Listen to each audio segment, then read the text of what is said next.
Princess and the woman who makes a Royal Marines drill sergeant look like they're having a spa day.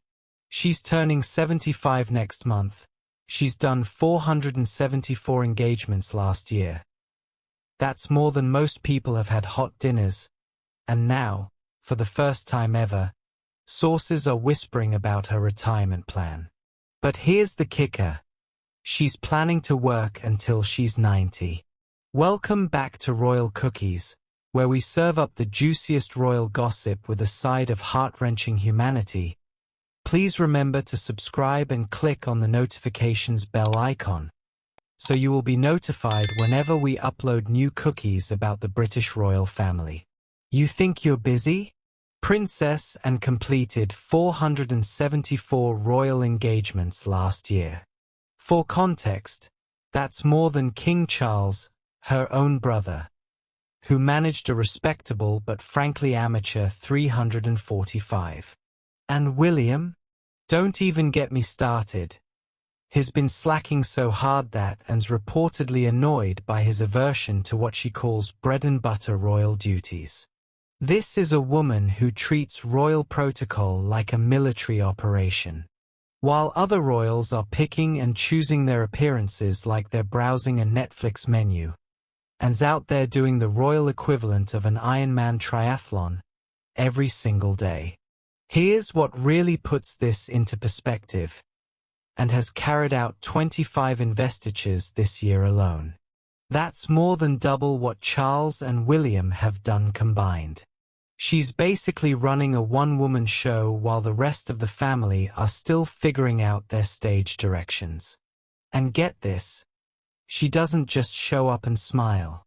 We're talking about genuine, roll up your sleeves, get your hands dirty royal work. Opening hospitals, supporting charities, meeting veterans, attending agricultural shows. The stuff that doesn't make Instagram but actually matters. The woman's been the Swiss Army knife of the royal family for decades, and now, at 75, she's finally admitting she might have a finite amount of energy. Which, honestly, comes as a shock to those of us who were convinced she ran on some sort of royal perpetual motion machine. According to palace insiders, and yes, these are the good sources, not your cousin's friend who claims to have served tea to Fergie once, and's got a 3-phase retirement plan that's more structured than a military campaign. Phase 1. Keep going full throttle until she's 80. That's 5 more years of being which means roughly 2,370 more engagements if she maintains her current pace. Her reasoning? She has said her plan is to push on until she is 80, then start winding down a bit. But here's where it gets really interesting. She's literally copying her father's playbook. Prince Philip, that legendary master of the perfectly timed controversial comment, didn't fully retire until he was 96. His final official engagement? Standing in the pouring rain taking the salute from the Royal Marines. Phase 2 kicks in at 80, a gentle wind down.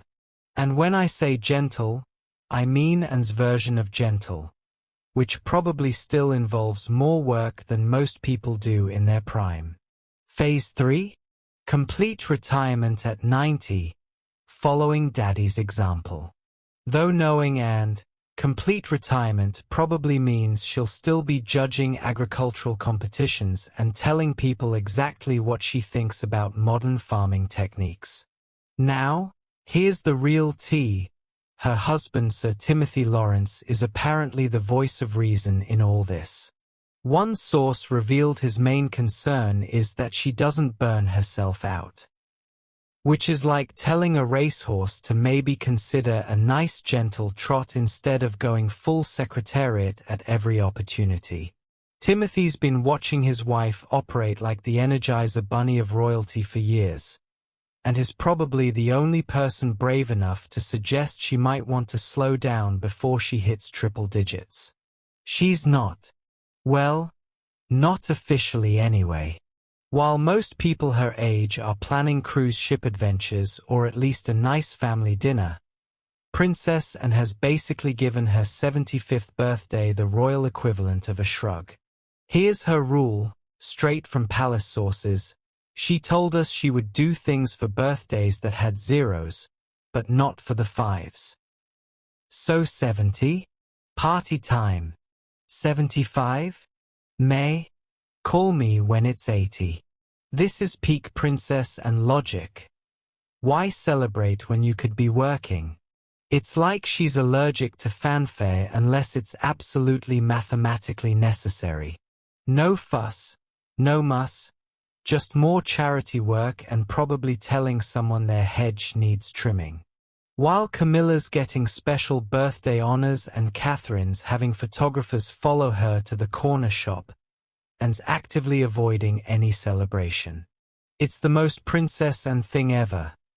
She'd probably rather spend her birthday cleaning out horse stalls than sitting through a ceremonial lunch where people have to pretend to enjoy small talk.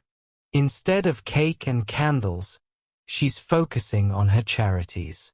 Because obviously, helping others is more important than celebrating yourself, which is either incredibly noble or slightly concerning, depending on your perspective on work-life balance.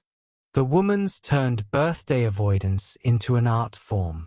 Most people use birthdays as an excuse to take the day off, and uses them as an excuse to work harder. It's like she's competing in some sort of inverse birthday Olympics where the goal is to be as UN celebratory as possible. Who the hell is going to replace her? Because let's be brutally honest here. Finding someone to fill and sensible shoes is like trying to replace a Formula One engine with a hamster wheel. We've already established that William's apparently annoying and with his pickiness about royal duties. While she's out there doing the royal equivalent of running a marathon in stilettos, he's been more selective than a five-star restaurant critic choosing where to eat. Now, I'm not saying William's lazy. The man's got 3 kids and a wife who's been through more health scares than a hypochondriac's Google search history. Drop your thoughts in the comments below. I want to know if you're Team Sophie or if you think I'm seeing green where there's just good fashion sense. If you're obsessed with royal strategy and environmental impact like I am, make sure you're subscribed to Royal Cookies because we're serving up the most sustainable royal content on YouTube. And remember, in a world full of fast fashion and royal scandals, sometimes the most revolutionary thing you can do is wear your values on your sleeve, preferably in a gorgeous shade of green. Sophie's proving that environmental activism isn't just about what you do, it's about who you become. Until next time, keep munching on those eco-friendly royal cookies.